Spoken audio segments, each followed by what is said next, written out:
Industry Insider coming to you from AWME 2013, and joining me, Cash Savage. How are you? Very good, thank you. You are you surviving the start of the weekend of meetings and panels and showcases and? Yeah, it's going pretty well. I had a late one last night, foolishly, and I had a bunch of really early scheduled stuff today, but I seem to have pulled through. You got through it? Yeah. You've made it to the interview? Yeah, I caught a train this morning for the first time in ages. Really? You know, with all the early morning commuters. That would have been lovely. It was pretty horrible. But especially after a big night. Yeah, it was pretty horrible. But sometimes I think maybe I'm that person on the train no one wants to sit next to. Yeah. You come to that realisation at some point in your life that you're that person. So I was fine. That's a great realisation to come from. yeah, it was shocking and horrible at first, but now I like it. So fair enough. Now let's talk a little bit more about Cash Savage and the last drinks. Tell us a little bit more about the outfit, how it came to be, because I understand just before you get into it that you had a second LP release this year in August. Yep.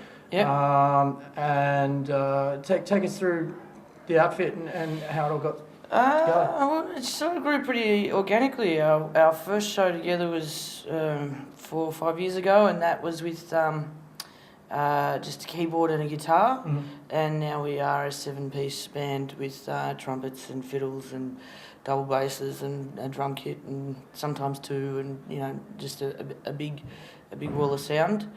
We play a lot of country blues, I guess, but try to keep it a bit rocking and a little bit psychedelic at times. We have a lot of fun with it, I guess. So how's the sound developed from the first LP to the second?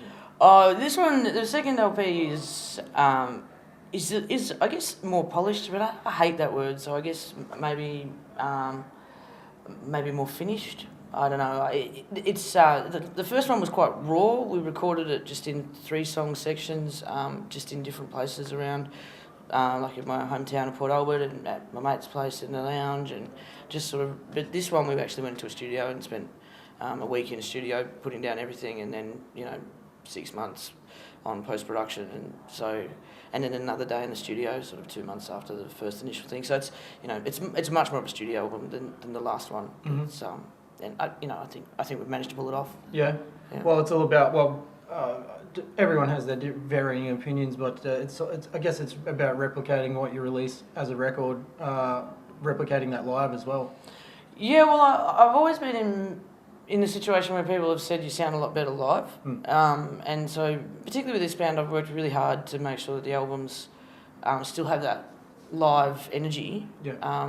With this one, it was about capturing the live energy, as well as making a studio album. So, I hope when people hear the album that they come away with it thinking it's just as good as live, and vice versa. I mean, we've been predominantly a live touring band for, we've done 2 albums over 5 years, but in between that we've done a lot of shows, and that's what we love doing, and that's why we do it. So, I feel like the live vibe was easy to capture this time because of the amount of time we spent together playing, and it was just a matter of making it sound like a studio album as well. Yeah. And for this one, we had Nick Finch, who's a good friend of mine, but also from Graveyard Train, produce it, and that was fun. It was the first time we worked with a producer, and that made it a bit different again. It was fun. Okay. Yeah. Now you've got a gig tomorrow night here at AWME. Tonight. Oh, tonight. Pardon me, tonight. Yep. And then you only have another gig in December. Yeah, that's right. At the Bridge in Castlemaine. Yeah, and then you got a run of shows going in January. Is that in support of Hypnotizer? No, so we released Hypnotizer in August, and we did a big run of shows with that, and then I've went overseas and we've come back and we're sort of just assessing where we want to go with the next sort of stuff. We've got some of that other sort of shit stuff you have to do in between. We get film clips and that kind of stuff, So we've got that stuff coming out. We've got vinyl coming out in 2 weeks.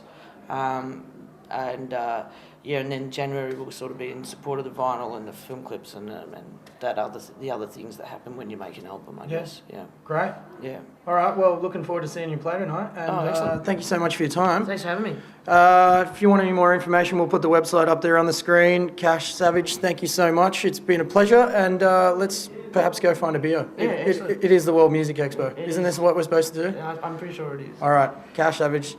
Coming to you from AWME 2013 for Industry Insider.